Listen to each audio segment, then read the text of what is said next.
There is no more certain way to ensure your financial ruin than to sell a stock short simply because its price seems too high. It is a mistake rooted in ego, in the belief that your personal opinion of value is superior to the collective judgment of the entire market. The market, let me assure you, does not care about your opinion. It is the supreme egotist. To argue with it is to argue with a hurricane. You will not win. Short selling is not the simple inverse of buying. It is a far more dangerous and unforgiving art, one reserved for the student of conditions, not the gambler of opinions. The public is forever trying to sell stocks short at the top of a great bull market. They see a price that has risen hundreds of points and conclude it cannot possibly go higher. They are fighting the strongest force in the entire financial universe, the primary, upward trend. A man can have the soundest reasons in the world for being a bear, but he cannot make a single dollar until the market itself agrees with him. The tape, what you now call the live price feed, is the final arbiter. Your logic is irrelevant. I learned this lesson not in a classroom, but on the battlefield of the tape with my own capital as the ammunition. I once watched the stock of Anaconda Copper, convinced it was absurdly overpriced. Every fiber of my being, every calculation I could make told me it must fall. So I sold it short. And the stock continued to climb. I sold more, it climbed higher. I was not trading the market, I was trading my own stubborn belief. The stock was in a powerful uptrend, and I was standing on the tracks insisting the locomotive must stop for me. It did not. I was wiped out, forced to cover my position at a ruinous loss. It was a bull market, you see, and my great mistake was in failing to recognize that elemental fact. All the logic in the world is useless if the underlying conditions are against you. I documented these painful lessons, paid for with millions of dollars, in my chronicle, Reminiscences of a Stock Operator. If you wish to avoid paying the same tuition to the market, you will find the link in the description of this video.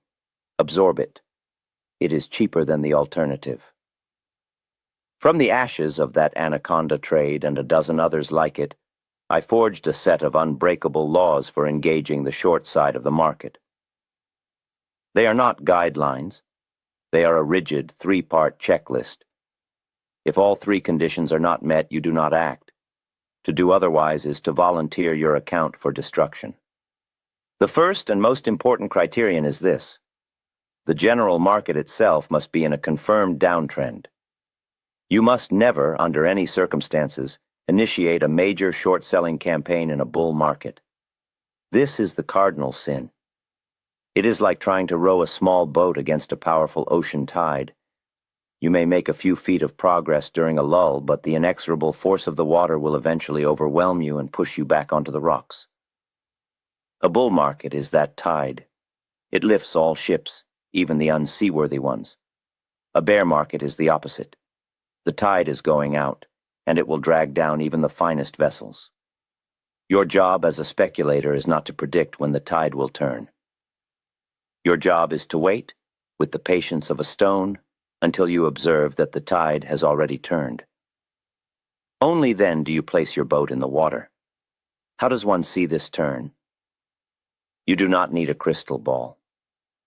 You need to observe the behavior of the market's true leaders. In every great bull market, a handful of stocks, perhaps one or two industry groups, lead the charge. They are the generals at the front of the army. I watch them with the intensity of a hawk.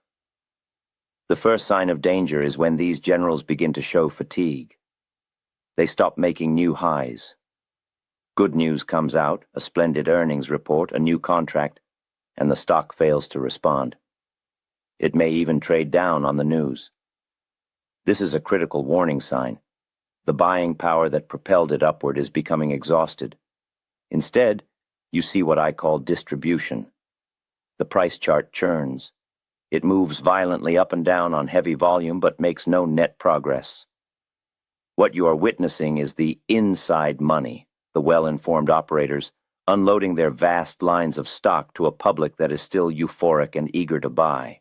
They are selling, quietly and skillfully, to the latecomers who are reading about the stock's glorious past in the Sunday papers. While this is happening to the leaders, you must also watch the soldiers of the army, the broad market.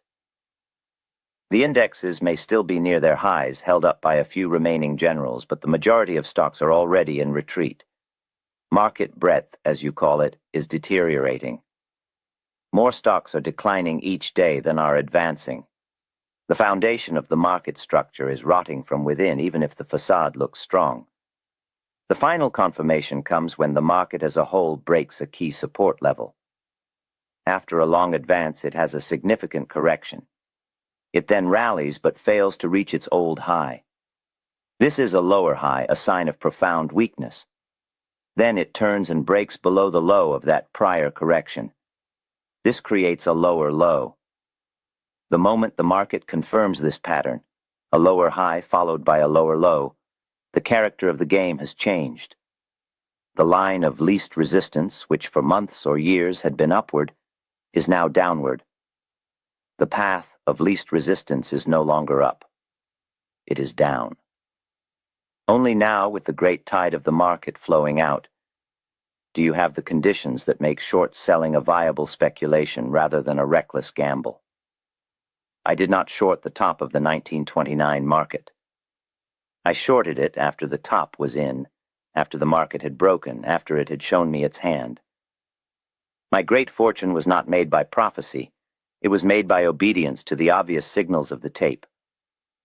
Once the general market has confirmed its bearish trend, you can proceed to the second criterion. The individual stock you wish to short must decisively break a key support level. You do not short a stock while it is still in a trading range or holding above a well-defined floor of support. To do so is to guess. Speculation is not about guessing. It is about anticipating probabilities. A stock holding support is like a dam holding back a reservoir of water. It might hold for another year. Or it could break in the next 5 minutes. You do not know. Betting on it breaking is a 50-50 proposition at best. The professional speculator does not take 50-50 bets. He waits until the odds are overwhelmingly in his favor. The moment the dam cracks, the moment the stock slices through that support level on increased volume, the probabilities shift dramatically.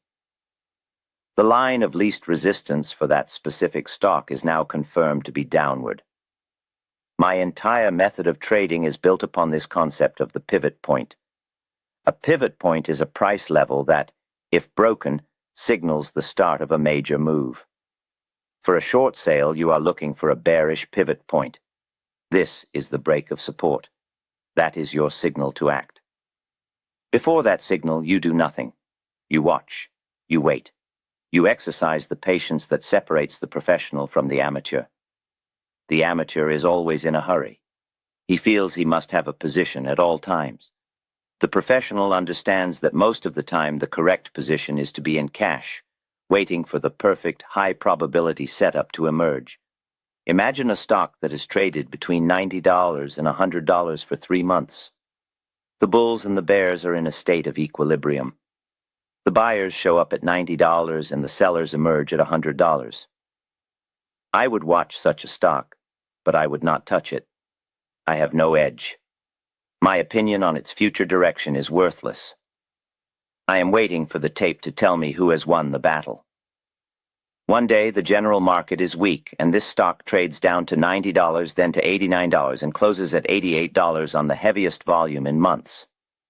That is my signal. The equilibrium is broken. The sellers have overwhelmed the buyers.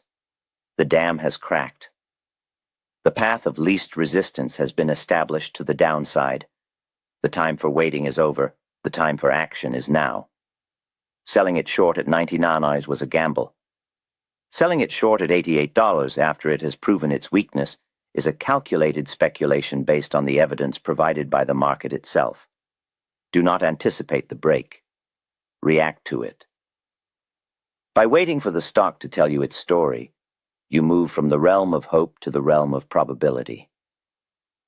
Finally, even if the market is bearish and your target stock has broken support, there is a third criterion that must be met. The stock must belong to one of the weakest industry groups. Stocks do not move alone, they move in herds. It is my belief that it is one of the most vital principles a speculator must grasp. You can have the most bearish chart pattern in the world on a particular stock, but if it belongs to the strongest, most sought-after industry group, your short sale is in grave danger. A strong group can lift even its weakest members, just as a powerful current can carry along debris. Conversely, a weak and out-of-favor group will drag down even its strongest components. Your task is to find the weakest soldier in the weakest battalion of an army that is already in full retreat.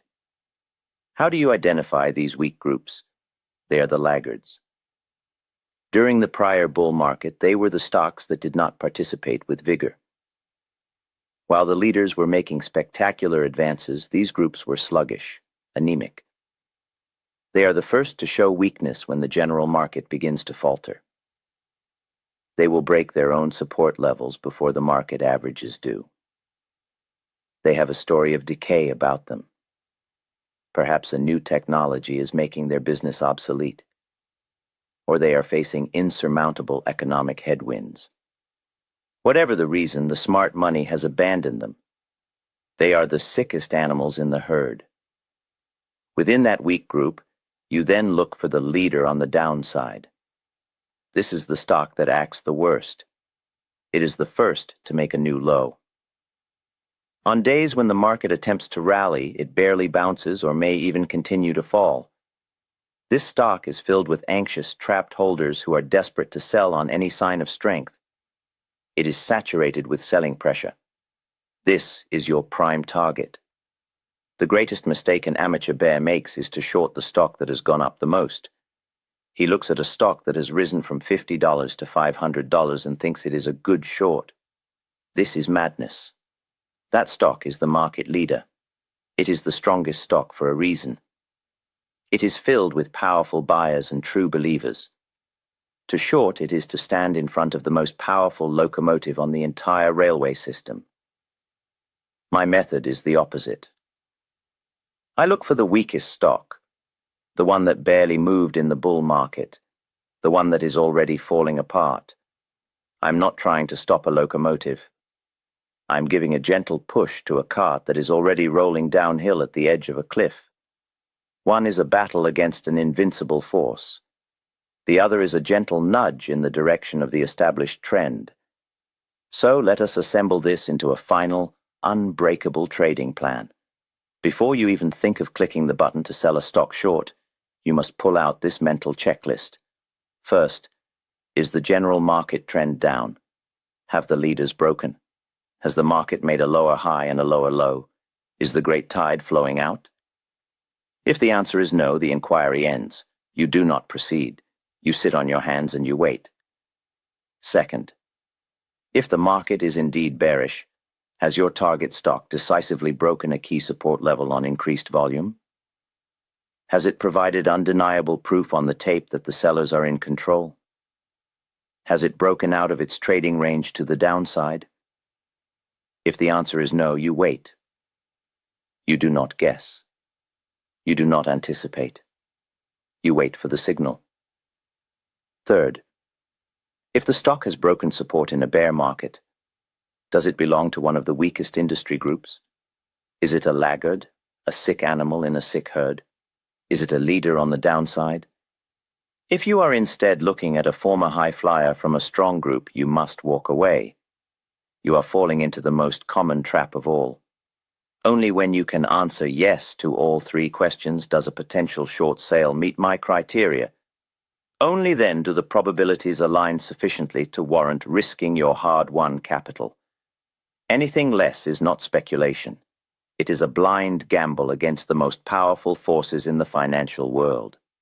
The public is always looking for easy money, for a simple trick. There are no simple tricks. There is only the study of general conditions, the patience to wait for the right setup, and the discipline to act decisively when all three of your signals align. The market does not reward hope. It does not pay for brilliance. It pays for discipline and patience. Master these criteria and you may find profit on the downside. Ignore them, and you will simply become another ghost in the machine. your account a monument to the folly of fighting the tape.